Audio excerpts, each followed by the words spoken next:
Hi guys, welcome to the LeapScholar newsroom. Students have been taking on pressures of external examinations like SATs and ACTs in order to study in the USA for decades.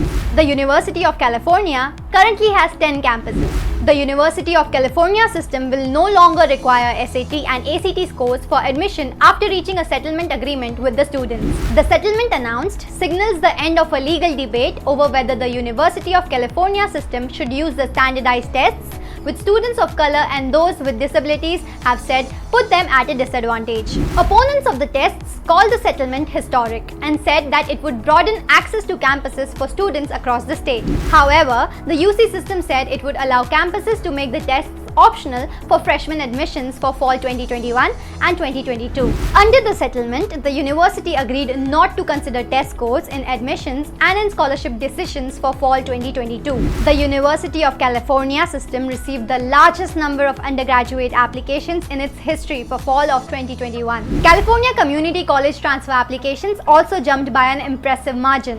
This shows great promise for the increase in international students planning to go to the University of California. If you have any queries in your pursuit to study in the USA, talk to us in the comment section. Thank you for watching.